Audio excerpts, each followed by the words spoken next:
Sacrifices must be made. Is Dune Prophecy worth your time? The two Dune movies are among my all-time favorites. Since I got into this sci-fi world, I became completely addicted to it. I just love everything about these movies, the soundtrack, the cinematography, how different and unique they feel from the rest. And if you're like me, you're probably wondering if this series does justice to how awesome the Dune movies are. Well, I already watched the first episode of Dune Prophecy, and that's why I want to talk about it. I want to give you my first impression of the series and if I think that it could be a truly worthwhile series. I run a school for young women. You're not a threat to anyone.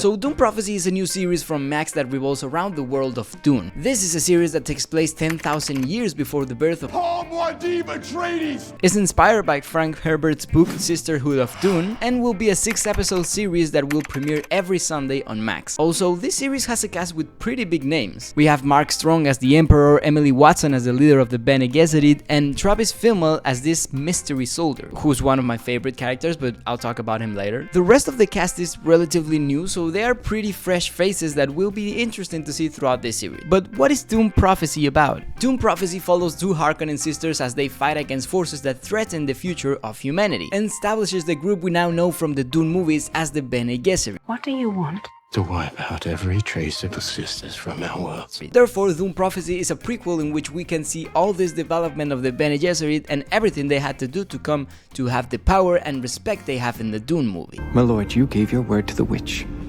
She sees too much. I think that this is pretty interesting. In Dune Prophecy we can go deeper into this whole world of the Bene Gesserit. In the Dune movies we see that they are these women who control and manipulate most of the important decisions revolving around the government of Dune and the Empire. It's not a prophecy, it's a story that you keep telling, but it's not their story, it's yours. Each house has a truth-sayer who helps them make important decisions, as well as see who is telling the truth, who's lying, or who is telling an altered truth. But in the Dune movies they don't explore them enough because there are much more important characters. In the movies we see this mysterious side of each of them. We see them working from the shadows, we understand what they do, but we don't really know who they are. We don't understand why they have so much power. So this series makes us understand much more about the Bene Gesserit. We can understand their purpose, we can understand their motivations and the ways of how they work. The Sisterhood draws women from many worlds to advance our species and govern the future. For example, we can see the story of one of these leaders who is Valia Harkonnen.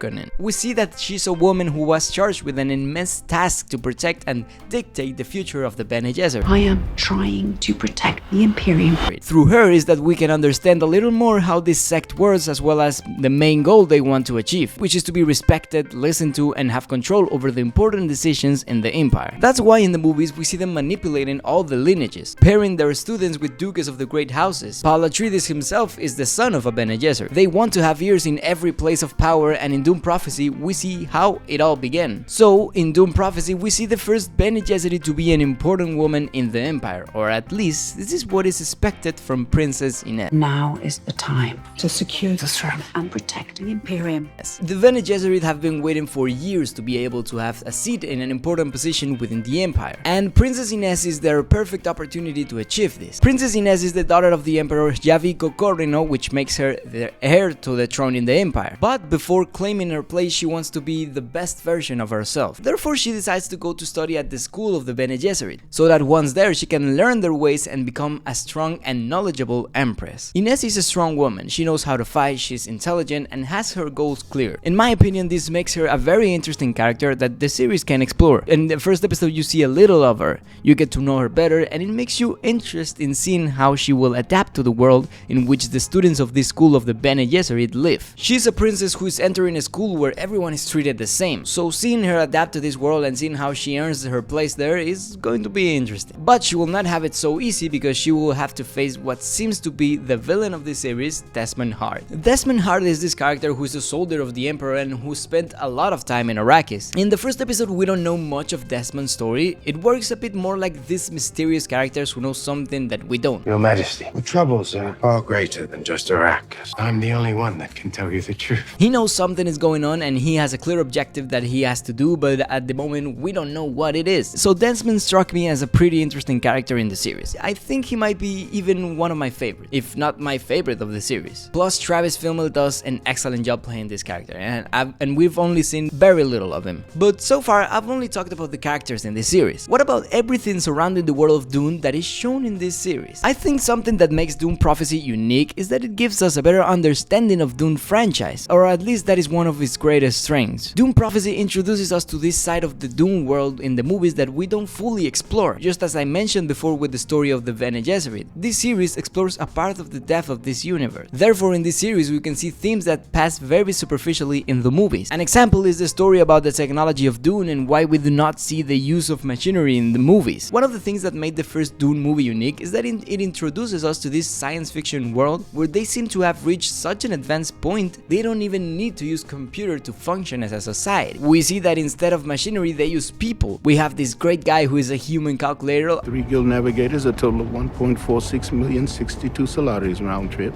as well as this son of a bitch who is a doctor. His heart is strong as ever, my lady. In the movies they don't tell us any information about this and why they don't use machines. We just accept it and we get carried away by this incredible universe. On the other hand, in this series they explain a little bit more about all these problems they had with the machines and why they stopped using them. And I think that's a great thing. This helped me personally to understand much more to the Dune universe, mostly because I haven't read the books, I've only seen the movies. But apart from exploring the history of Dune, I think this series does a great job exploring other parts of this universe that make it more interesting and human. As in Dune Prophecy, we follow the story of this princess. We get to see what life is like for the Emperor's children. We are shown more of this world. We see the experience of the equivalent of the Playboy rich kids in the Dune universe. We see them partying, we see the status they have, we see them having a little fun, as opposed to the movies that concentrate more on the world of the Atreides and the Fremen, where everything is just more straight and strict. Therefore, this helps us to explore this other side of the Dune universe and this world that we had not been able to see perfectly in the movies. This right here is the little we had about the Emperor's world in Dune, and this same world could be expanded more in this series, showing us a deeper side of it. Also, this series really surprised me a lot with the special effects. I mean, in general, I think they do an excellent job with the limited budget they give them for the series compared to the budget they give them to the movie. Thanks to this, it captures part of the essence that the movies have, as well as the soundtrack that I think is also great. But now, the question you were waiting for: is Dune Prophecy worth your time? In general, I think Dune Prophecy can be a pretty interesting series. As I said, it is a series that helps us understand more about this universe and that delves into parts of it that are